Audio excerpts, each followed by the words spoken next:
It looks like Hogwarts Legacy is going to have some interesting features for Deluxe Edition owners, and it's looking like those who own last gen consoles are going to have to wait just a little bit longer than they thought to play the upcoming Wizarding World title. Hey everybody, it's Little Bobby here with 59 Gaming Direct, and today I'm here to talk to you about some brand new features that were revealed for the Hogwarts Legacy Deluxe Edition, as well as some delays that have been announced for the PS4, Xbox One, and Switch ports of the title. All right, so let's get started by talking about the delays. It looks like on December 13th, 2022, the Hogwarts Legacy Twitter account announced that Hogwarts Legacy will launch on April 4th, 2023 for PlayStation 4 and Xbox One, and July 25th, 2023 for Nintendo Switch. The team is looking forward to bringing you the best game, and we want to deliver the best possible game experience across all platforms. Now, we can only assume that what's happening here is they're trying to make sure that the game is properly optimized for these last-gen consoles. We can only assume that they're doing this to avoid a situation like Gotham Knights where they have to completely scrap the last-gen ports of the games. I mean, think about it. Harry Potter is one of the most beloved IPs on the planet, and there's been a lot of talk about how the team really loves the IP themselves and how they're really making it so that people can enjoy it.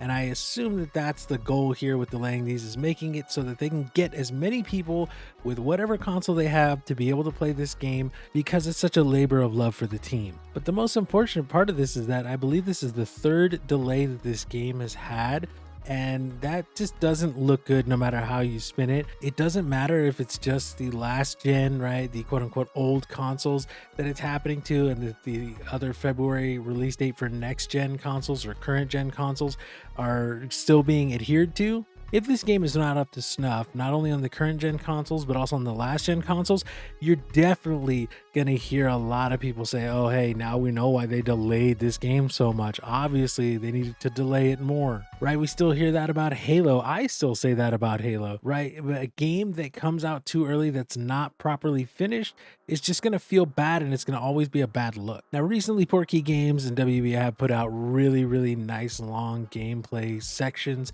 and they look really impressive. Personally, I'm super hyped about this game.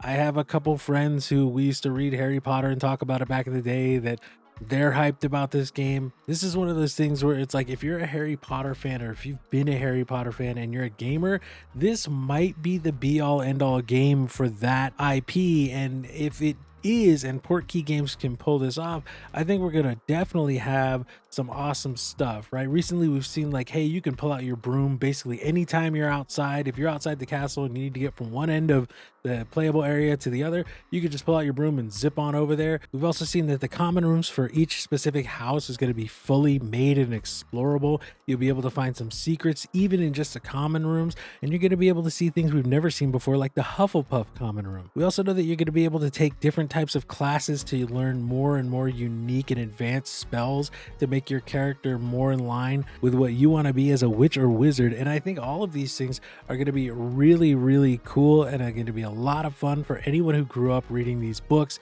and enjoying the narrative of Harry Potter and the world that goes along with that. So hopefully we are able to see Portkey Games really deliver on this, because if they can do it and they can make like an IP defining video game with what they've been given, I think this could really be something special. Now, at the beginning of the video, we also talked about a brand new feature for digital deluxe edition owners, and that's going to be the Dark Arts Battle Arena that was just unveiled. And the Dark Arts Battle Arena is going to be a place where you can kind of go through, spawn in enemies, and use any one of the 3 unforgivable curses if you so choose.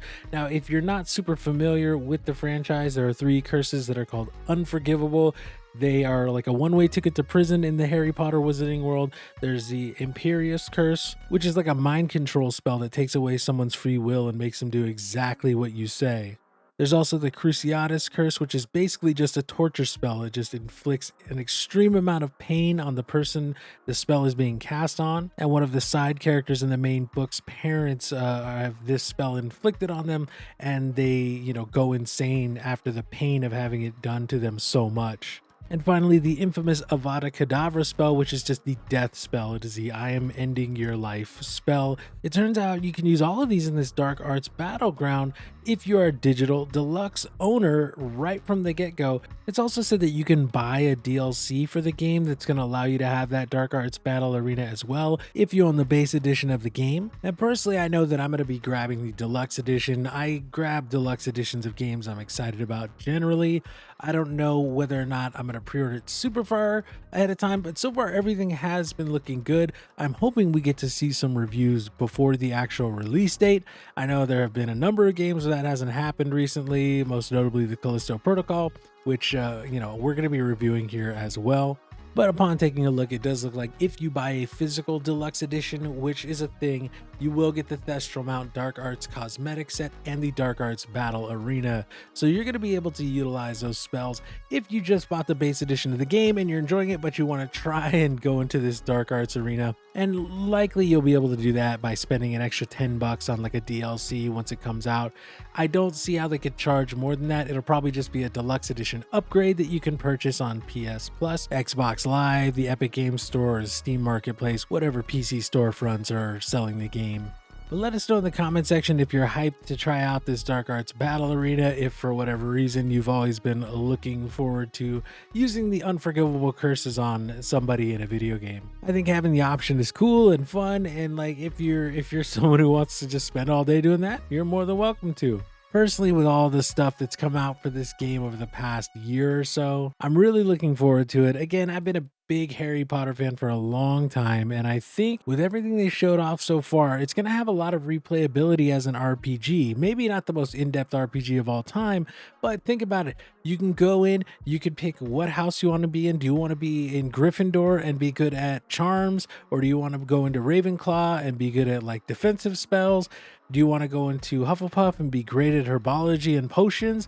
Like, all of these things are going to make it so that you should be able to play this game a number of times through and have something of a different experience every time. And I think that to me is like the most interesting part of this whole game as it comes out, is going to be what kind of like builds can you make? What kind of spells can you really learn? How can you combine them, and what can you really do with them? And how can you let your imagination like dictate how you get through the game? Overall, I'm excited, and I really, really, really want Portkey and Avalanche and WB to land this thing, because if they make it and if it comes out and is as good as it looks like it can be, I really think that we're going to have like a huge success. Sales, you're going to see tons of sales just because it's going to be such a big IP being made into a really big budget game from the looks of it. And yeah, unfortunately, some of those on Switch and on last gen consoles are gonna have to wait a little longer, but let's hope that the wait is worth it. And you guys who still have those systems or rock a Switch as your main system are the people who are going to be rewarded for your patience by getting a solid port of such a massive game. Well, what do you think about the delays to Hogwarts Legacy? I know it can be frustrating, especially as this is like the third round of delays. And what do you think about this Dark Arts Battle Arena? Are you down with that? Do you think it's a little much if you're a fan of the series and you know like the taboo around those curses? Like, are you like, oh, I don't know if I'm going to use them? Let us know in the comments down below. Personally, I'm doing everything in this game. I'm going in on it because it looks fun.